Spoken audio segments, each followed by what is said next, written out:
Le manteau d'Élie, c'est ça le ministère que le Saint-Esprit nous a accordé aujourd'hui. Le manteau d'Élie, c'est aussi la capacité surnaturelle à opérer avec le Saint-Esprit. Amen. Autrefois, les gens pouvaient travailler avec leur savoir. Il y a des gens qui ont exercé avec leur expérience. Mais quand vous voyez, depuis que Élie est arrivé, il a opéré dans une dimension qui a dépassé l'entendement. Même le roi n'arrivait pas à comprendre, mais d'où lui vient cette force. Son secret, c'était son manteau. Amen. Le manteau là, c'est ce que le Saint-Esprit te donne. C'est ce que le Saint-Esprit nous donne et c'est ce que le Saint-Esprit nous recommande en ce temps ici. Celui qui veut être fort, celui qui veut être différent des autres, il a besoin d'avoir ce manteau. Amen. Ça, c'est juste un rajout. Et deuxièmement, le manteau de Bartimée, c'est ce que le monde dépose sur tout un chacun. Le manteau de Bartimée, c'est le manteau de la honte. Le manteau de Bartimée, c'est le manteau de l'écrasement. Le manteau de Bartimée, c'est le manteau de rejet. Le manteau de Bartimée, c'est le manteau de la mendicité. Tu es toujours dépendant des autres. Tu ne peux pas évoluer. Ta vie est contrôlée. Tu manges si une autre personne dit oui. C'est-à-dire tu n'es pas libre. Tu es soumis aux lois des familles. Tu es soumis aux liens familiaux. Tu es soumis à la malédiction. Tu es une personne dédaignée, abandonnée. Alors ce manteau-là, on n'a pas le droit de demeurer longtemps avec lui. Il y a des choses dans nos vies que nous devons nous débarrasser. Il y a des choses dans nos vies que nous devons laisser. Il y a des choses que nous devons garder. Amen. Donc, toute personne telle que nous sommes, après la chute de nos aïeux, nos prédécesseurs, c'est-à-dire Adam et Ève, nous avons tous été revêtus du manteau de Bartimée. Le manteau de Bartimée, ce n'est pas le manteau qui amène quelqu'un vers la gloire. Quand on a porté le manteau de Bartimée, la vie est limitée. C'est un manteau qu'il faut se débarrasser. C'est quoi aujourd'hui? Le manteau de Bartimée, ce sont certains comportements que nous détenons. Moi, je suis comme ça. Je suis né comme ça. C'est l'identité du monde qu'on a aujourd'hui. Je suis dans le Seigneur, mais je porte toujours l'ancienne identité que j'avais. La Bible dit, quand une personne est en Christ, il est devenu une nouvelle créature. On nous a dit que le manteau est l'image de l'identité. Est-ce que depuis que tu es en Christ, ton identité a changé? Il y a des gens qui sont les mêmes. C'est-à-dire le fait qu'ils soient enfants de Dieu, il n'y a rien qui prouve. On ne voit rien. Il a toujours ce manteau-là. Or, quand on devient enfant de Dieu, la vie doit changer. Tu ne peux pas avoir la nationalité française avec les noms de tes ancêtres. On t'oblige à devenir Francis ou Gier. Qui est en train de rigoler là? Celui qui rigole, il comprend. C'est-à-dire, la France ne peut pas t'octroyer sa nationalité avec le nom de mes pères là. Non. Ton père n'est pas français. Si tu veux porter la nationalité française, change de nom, prends un nom français. Je rentre dans la Bible. Joseph arrive en Égypte. Joseph avait un autre nom des Hébreux. Mais pour lui donner la nationalité égyptienne, le roi a obligé qu'on lui change de nom. C'est ainsi qu'on va l'appeler Tchafnat, Pan et Hach. Ça, c'est le nom égyptien qu'on accordait à Joseph. Ses frères l'appelaient Joseph. Mais en Égypte, on l'appelait Tchafnat. Donc, tu ne peux pas être maintenant en Christ avec la même tunique que tu avais autrefois. C'est pourquoi il faut changer de nom. Il faut changer de manteau. Le manteau, c'est l'identité. L'identité révèle le comportement de la personne. L'identité révèle la vie de la personne. L'identité révèle ce qui est caché en toi. C'est ton identité. Pourquoi quand vous vous faites interpeller par les agents de l'ordre, ils vous demandent toujours votre identité. Déclinez votre identité. Au travers de cela, ils vont tout voir. Alors, quelqu'un comme Bartimée ne peut pas vivre la gloire de Dieu tout en gardant son ancien manteau. Il est temps que nous puissions changer de manteau. Dis à ton voisin, change de manteau. Dis à ton voisin, change de manteau. Quel est ce manteau? L'orgueil est un manteau. L'orgueil est un manteau que beaucoup d'entre nous portons. Les enfants de Dieu qui ont du mal à avoir le cœur de Dieu. Les enfants de Dieu qui veulent toujours se placer au-dessus des autres. La Bible dit Dieu résiste aux orgueilleux et fait grâce aux... Quand je vais prêcher sur ce verset, je dis les orgueilleux, ce n'est pas Satan qui les résiste. Les orgueilleux n'ont pas affaire avec la famille. Les orgueilleux ont affaire avec... Je reprends. Quand tu es orgueilleux, Satan, il laisse la place. Il quitte le ring. Il dit, Dieu, ça, c'est ton combat. Quand tu es orgueilleux dans ton cœur, le diable ne vient pas. Les liens de famille quittent. C'est lui-même, Dieu le Père, qui vient te résister. Maintenant, lui, là, s'il te résiste, hein, attends vous-même. Si c'est lui qui vient se mettre sur ton chemin, dis-moi. Si Satan te résiste, tu peux courir vers lui. Si le sorcier te résiste, tu cours vers lui. Mais si lui-même devient ton ennemi, dis à ton voisin, ne sois pas orgueilleux. Sois humble. Acclame le Seigneur. Alléluia. C'est un message très percutant. J'ai pris un verset dans la Bible. Nous allons voir l'attitude de certaines personnes dans la Bible quand ils ont appris ce que Dieu voulait faire d'eux. À cause de l'orgueil, à cause du manteau qu'eux portaient. Qu'est-ce qu'ils ont fait? Jonas chapitre 3, verset 5 jusqu'au verset 6. Je lis la parole de Dieu. Jonas chapitre 3, verset 5 jusqu'au verset 6e. Est-ce qu'on peut nous mettre le texte sur les écrans?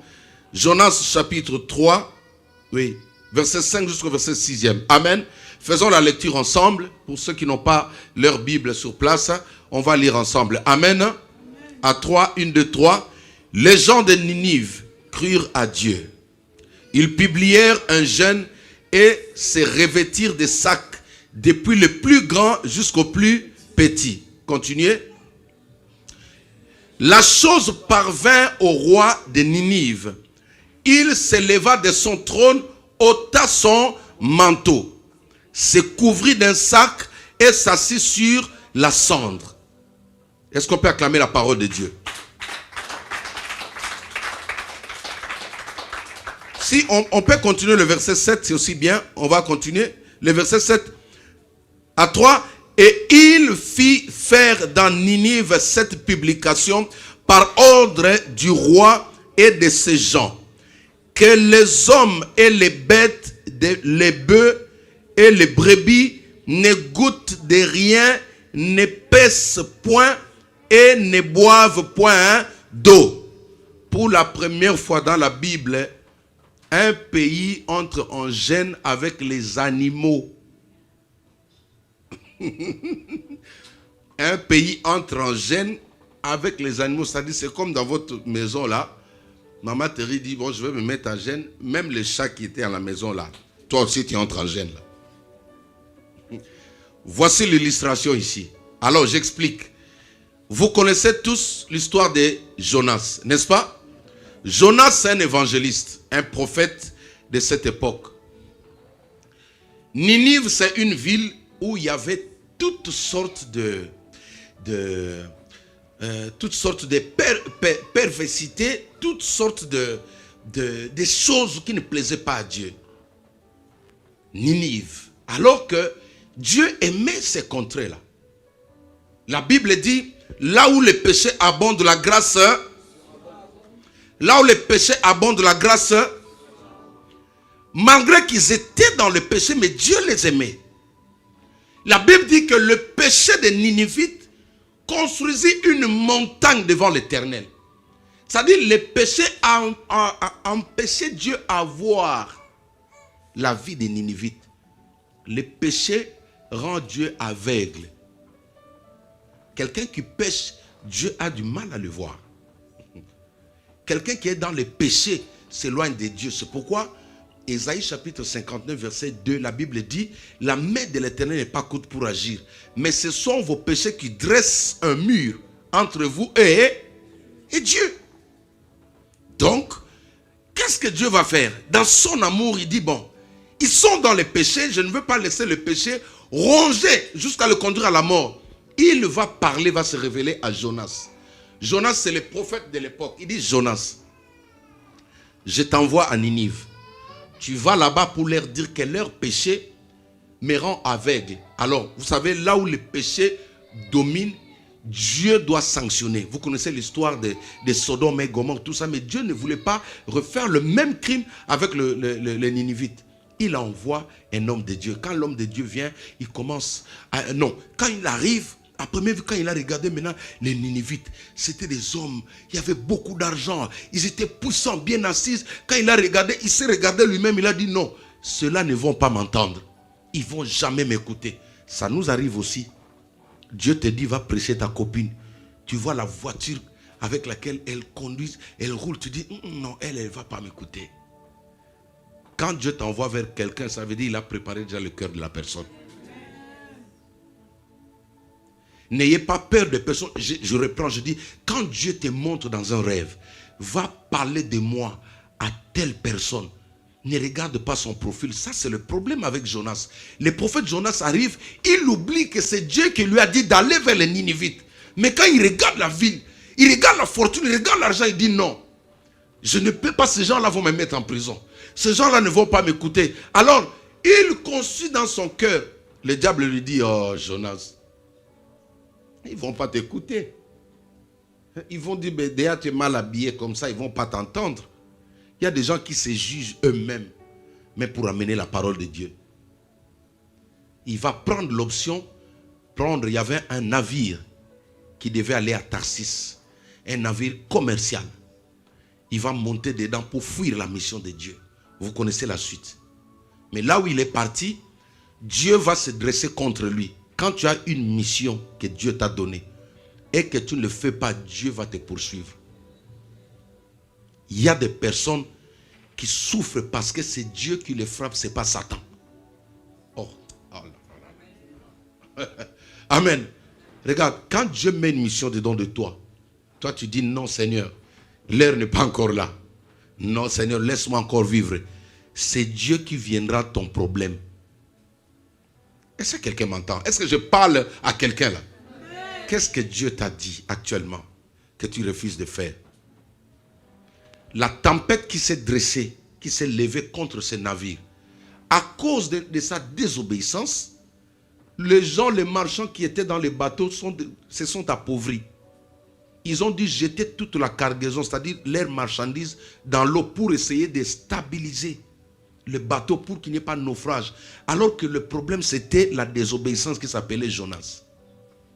Bref, il va se révéler à un moment donné. Une autre révélation dedans, c'est que comment on l'appelle? C'est le machiniste, c'est celui qui conduit, le capitaine du bateau, va dire à tout le monde, là nous sommes en danger face à la mort, que chacun invoque son Dieu.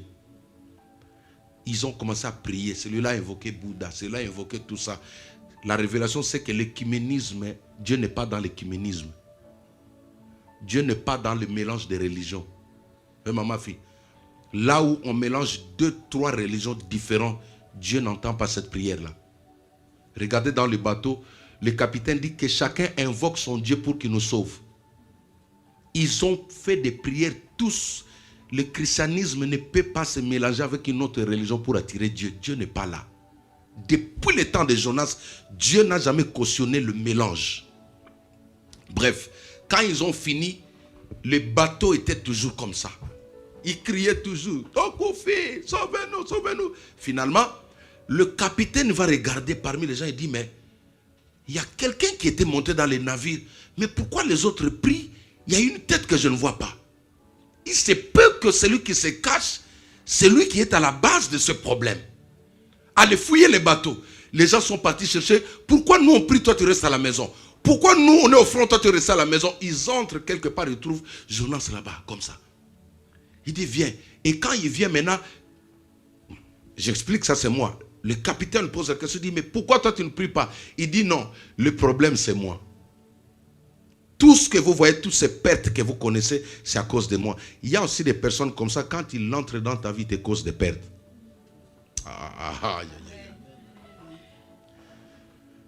Il y a des personnes comme ça, il devient ton ami, tu commences à chuter. Mais alléluia. Il y a des personnes comme ça, tu étais bien, ma fille. Depuis que tu lui donnes la main d'association, tu commences à sécher.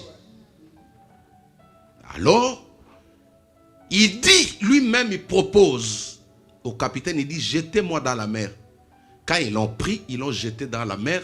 Et Dieu ordonna à un poisson, un monstre marin, pour le prendre, l'avaler pendant 3 jours, le ramener où la mission était. Regardez, quand tu fuis Dieu, Dieu finira par te ramener là où il t'avait placé. C'est pourquoi il y a certaines personnes, bon, c'est pas mon message, mais je vous explique quand même. Quand Dieu t'a dit que ta place est là, même si tu fuis, tu vas ailleurs, tu ne vas rien recevoir jusqu'à ce que tu rentres là. Est-ce que quelqu'un a entendu? Bref, le poisson le prend, il le ramène à la ville. Quand il arrive là-bas, c'est-à-dire lui dans le ventre du poisson, il a fait toutes ses confessions.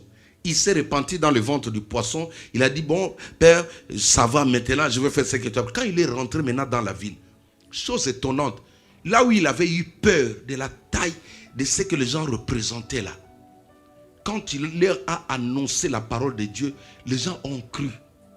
Les gens ont donné leur cœur à Dieu. Les gens se sont repentis. Le monde attend que toi, tu puisses leur dire quelque chose de la part de Jésus-Christ de Nazareth.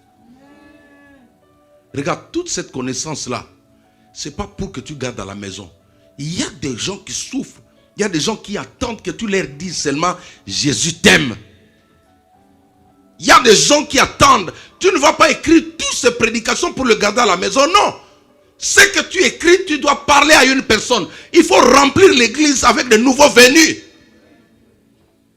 Alors, quand il enseigne, il dit la colère de Dieu va s'abattre sur vous. Parce que le péché est monté, les gens ont eu peur. Les gens ont donné leur cœur à Dieu. Maintenant, ils se sont repentis. La nouvelle parvint aux oreilles du roi. Le roi était dans son palais, revêtu de son manteau royal. Le roi revêtu de son manteau royal. Quand il a pris la nouvelle que tout le royaume était en gêne. Même les souris sont partis chercher dans des poubelles. Il n'y avait même pas de miettes de pain. Personne ne devait manger. Il y a des fois, il faut gêner comme ça en vie. Et des fois, il faut gêner avec les enfants. Apprenez à vos enfants à chercher Dieu aussi dans le jeûne et prière. Quelqu'un vient habiter chez toi. Si vous êtes en jeûne, fais-lui comprendre qu'aujourd'hui, nous ici, on ne mange pas. Parce que tu habites sous mon toit, tu dois entrer dans le jeu. Normalement, c'est comme ça. Ah oui. Est-ce que quelqu'un peut acclamer le Seigneur? Ne te fâche pas. Hein? Le grand problème avec nous, c'est l'intégration. On refuse partout. Je vais habiter chez le pasteur Christian. Le pasteur Christian me dit, aujourd'hui là, c'est notre jour de jeûne. Tu vois, pasteur Christian avec maman Nadège en train de prier, jeûner. Mais toi, tu es là, tu dis non. Moi, j'étais venu seulement dormir, je ne veux pas. Non, frère, non. Jeûne avec eux. Amen. Alors la nouvelle parvint aux oreilles du roi. La Bible dit que le roi retira son manteau royal. Il a porté un sac. Il a ordonné que toute la ville, même les chiens, doivent gêner. Le problème c'est quoi? Le manteau du roi. Le roi s'est débarrassé de son manteau royal. Ce manteau-là qui faisait que le pays puisse être dans le péché. Il a retiré ça. Regarde, si tu veux que Dieu t'entende, enlève le dernier manteau qu'il y a sur toi. Débarrasse-toi de ces manteaux que tu portes. Il y a des gens qui ont des manteaux, même l'église.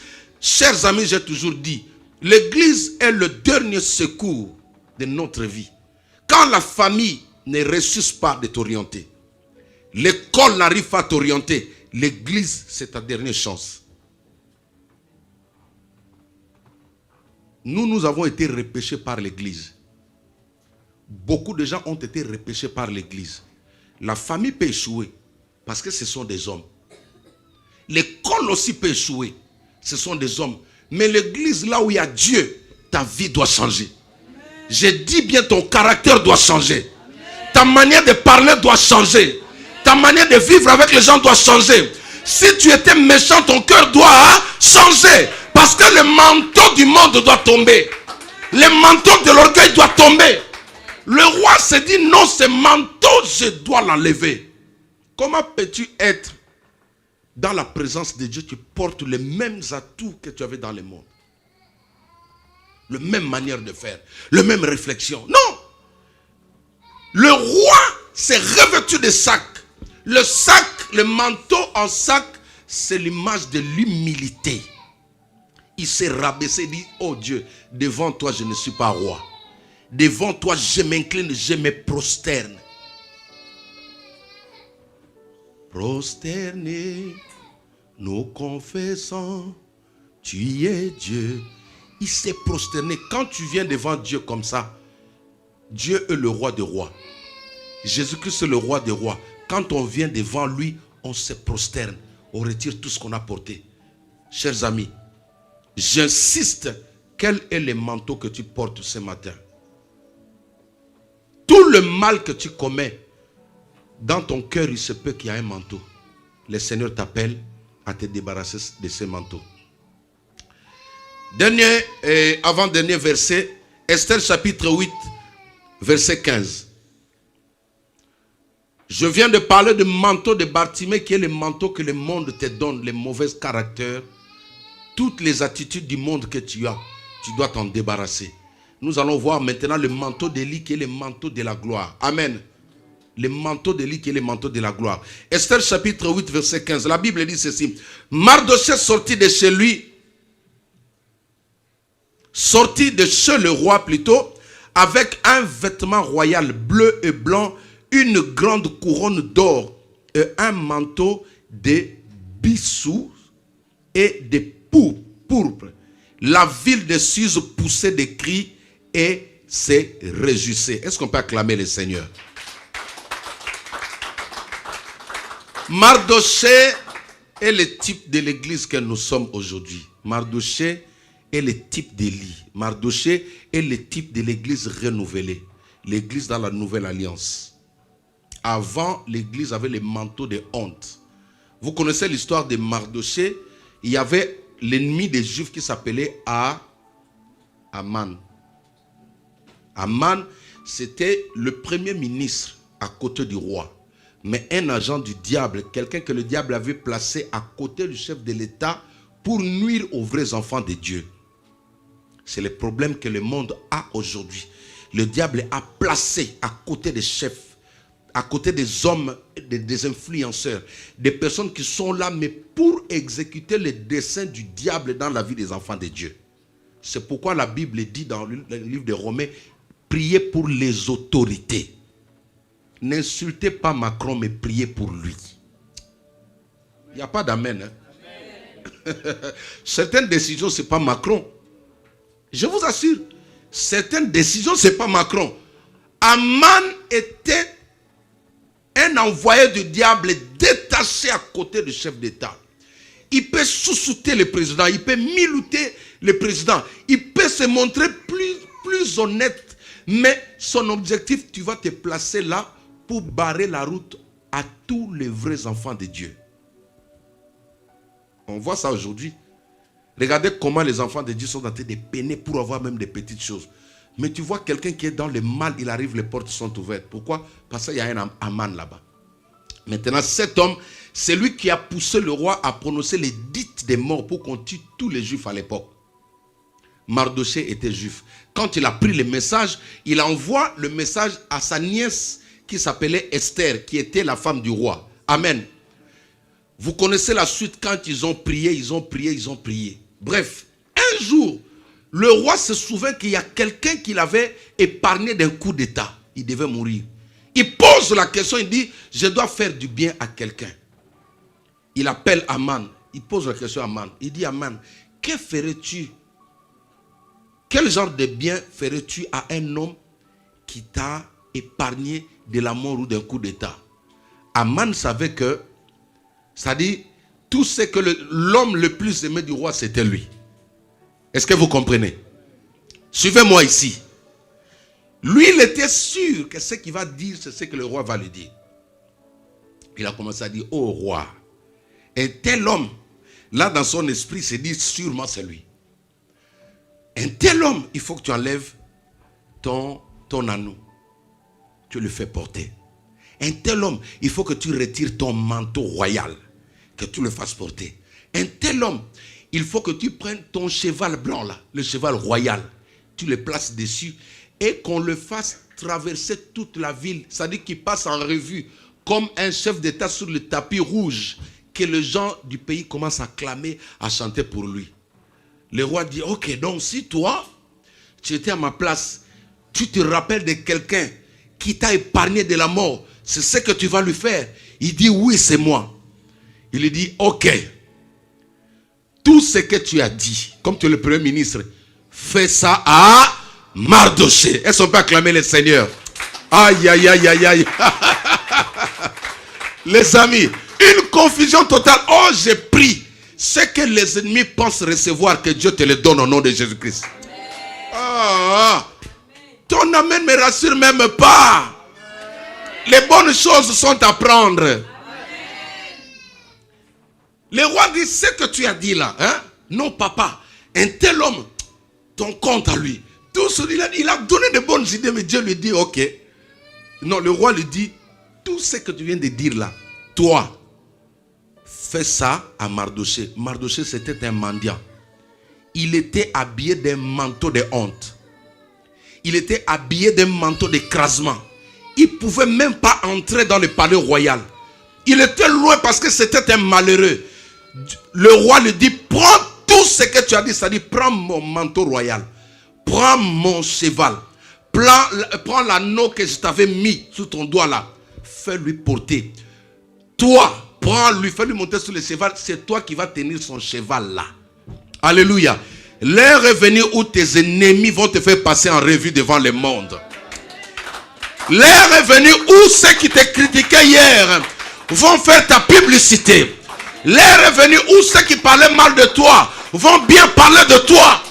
Quand l'Éternel approuve la voix d'un homme, il dispose en sa faveur même ses ennemis. Tes ennemis vont t'acclamer cette année. Ton amen ne me rassure pas. Aïe, aïe. Oh. Est-ce qu'il y a des Mardochés ici? Je disais, l'heure est venue. Ceux qui disaient hier, c'est une mauvaise femme, ils vont changer le langage. L'heure est arrivée où ceux qui disaient non, elle là, c'est une fausse chrétienne, ils vont changer le langage. Et c'est Mardoché qui prononçait la mort contre. Non, c'est Aman qui voulait la mort de Mardoché. C'est lui qui l'a fait passer en revue. Et c'est lui qui a pris le manteau de gloire, il a fait porter. Ma soeur, le manteau que Dieu te donne ce matin s'appelle le manteau de gloire. Amen. La manière dont tu dis amen, c'est la manière dont tu prends ton manteau là. Est-ce que tu sais que le manteau c'est quelque chose qui est lourd? Le manteau c'est l'onction. Le manteau c'est le pouvoir. Le manteau c'est la capacité surnaturelle que Dieu dépose sur un homme. Reçois ton manteau au nom de. Reçois ton manteau au nom de. Reçois le manteau de la guérison au nom de. Reçois le manteau de la distinction au nom de. Recevez le manteau de la puissance au nom de. Il faut recevoir ce manteau de gloire. Nous ne voulons pas le manteau de Bartimée, mais nous voulons le manteau d'Élie. Dans le manteau d'Élie, il y a la double portion. Le manteau d'Élie te rend supérieur à tes ennemis. Reçois ce manteau au nom de. Que le manteau que ta famille t'avait fait porter tombe. Le manteau que tu as porté dans le monde doit te laisser ce matin. Il y a des masses de gens qui n'arrivent pas à aller de l'avant parce qu'ils ont un manteau de malédiction. Il est temps que toi aussi tu deviens donateur, donatrice. J'ai toujours dit, Bartimée, c'est celui qui mendie, c'est celui qui a la main comme ça. Mais il est temps que ta main devienne comme ça. Il est temps que tu deviennes celui qui donne aux autres. Bartimée, c'est celui qui reste toujours en bas. Mais toi, tu deviens Élie, celui qui donne aux autres. Que ton manteau se transforme ce matin en manteau de gloire. Laisse-moi finir avec ceci. Jésus-Christ, quand il est avant sa mort, il y avait un travail qui devait être fait. Quand Jésus a dit tout est accompli, ça n'a pas été au hasard. Donc Jésus a traité tous les problèmes de notre vie. Même les manteaux, il n'a pas oublié les manteaux. La Bible dit, quand on l'amène vers Ponce Pilate, ils ont retiré les manteaux, la tunique qui était sur lui. Jésus-Christ est mort tout nu à la croix, sans manteau. Tu sais pourquoi? Parce que le manteau que le Christ a porté était significatif. Représentait tous les manteaux que nous avons autrefois. Jésus est monté à la croix avec le manteau qui est le problème qui te tourmente là. C'est pourquoi à la croix, quand il a dit tout est accompli, même le problème de ton manteau était cloué à la croix. C'est pourquoi tu n'as pas droit au manteau que ta famille te fait porter. Tu dois refuser ce manteau. Tu dois refuser le manteau de ta famille. Tu dois refuser le manteau de l'opprobre. Parce que sur la croix, le manteau était déjà cloué. Le problème du manteau a été résolu à la croix. Et ce matin, il te donne un manteau de gloire. Un manteau de gloire. Un manteau de gloire. Un manteau de gloire. Un manteau de gloire. Un manteau de gloire. Un manteau de gloire. Un manteau de gloire. Un manteau de gloire. Tu ne seras plus jamais Bartimée.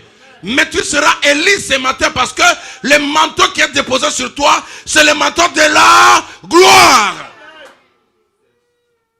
Et toi, tu ne mourras pas avec ce manteau-là. Tu ne mourras pas avec ce manteau. Ce manteau, tu vas le succéder à quelqu'un qui te sera fidèle. Alléluia. Tu ne mourras pas comme Élisée. Il est mort avec ça. Non. Toi, ton manteau, tu vas le léguer à ton fils. Tu vas le léguer à ta femme. Tu vas le léguer à ton mari. Tu vas le lever à quelqu'un. Tu vas le léguer à quelqu'un qui te sera fidèle. Parce que le manteau, c'est la continuité de ce que toi tu étais. Le manteau annonce la continuité de ce que toi tu avais. Si quelqu'un avait volé ton manteau, je le récupère ce matin par la foi. Je te le redonne au nom de Jésus-Christ. Il y a des personnes qui ont perdu la gloire. Je prends cette gloire-là. S'il y a quelqu'un qui marche avec ton identité, s'il y a quelqu'un qui marche avec ton identité, je le reprends, je te le redonne au nom de... La Bible dit, Joël 2, chapitre 25, je vous restituerai tous les années qu'on dévorait la sauterelle. La sauterelle, c'est celui qui vient dévorer ce que Dieu a mis sur toi. Il y a des personnes, à un moment donné, tout ce que tu faisais, ça marchait. Parce que tu avais encore le manteau de gloire. Toutes les portes que tu frappais s'ouvraient facilement parce que tu avais le manteau de gloire. Mais depuis un certain temps, les choses se ferment. Parce que le diable est venu te faire porter le manteau de Bartimée. Non, non, non, non, non. Ce matin, je m'en débarrasse. Je m'en débarrasse. Je m'en débarrasse. Je porte le manteau de gloire. Dieu nous appelle à aller de gloire en gloire. De succès en succès. D'élévation en élévation. Il dit dans la parole, c'est pourquoi mon serviteur se lèvera, il montera, il montera, il montera plus haut. Parce que nous avons reçu le manteau de la gloire. Tu sortiras d'ici avec un autre manteau. Le manteau de la mort qui est sur toi va tomber, va rester ici. Nous sommes au bas de la croix. Jésus-Christ a dit, venez à moi, vous tous qui êtes chargés et fatigués, je vous donnerai le repos. Le repos, c'est aussi un manteau. Tu as tant pleuré. Avant la fin de l'année, tu vas vivre le repos. Tu vas vivre le repos. Alors, chers amis, le pasteur nous a fait une prière de confession. Prends d'abord la décision. Il y a quelque chose que tu dois abandonner. il y a un manteau, il y a un caractère qui doit tomber. Le caractère du mensonge doit tomber. Un enfant de Dieu ne vole pas. Un enfant de Dieu ne vole pas. Les voleurs n'hériteront jamais le royaume des cieux. Même à la maison, on ne vole pas. On ne vole pas ses parents. On ne vole pas au travail. Au travail, on ne vole pas, c'est un manteau. Le vol, c'est un manteau démoniaque. Aucun voleur n'héritera le royaume des cieux. On ne vole pas au magasin. J'ai vu sur internet un gars de chez nous entrer dans un magasin comme ça, Château Rouge. Il dit au vendeur, tu peux me prendre la sardine là-bas. Quand le vendeur tourne là-bas, lui, il prend un bout de poisson, il met dans sa poche comme ça. Heureusement, il y avait la caméra derrière qui prenait tout. Quelle honte. Comment toi, un enfant de Dieu, tu peux voler jusqu'aujourd'hui? Les amis, comment un enfant de Dieu, ça c'est un manteau démoniaque. Un enfant de Dieu ne peut pas être un voleur. Moi, j'instruis mes enfants à la maison. Tout ce que vous avez besoin, demandez-moi. Mais ne volez jamais. Si la trompette sonne, tu rates l'enlèvement. Et ceux qui vont rester là vont souffrir. Il n'y aura pas de repêchage.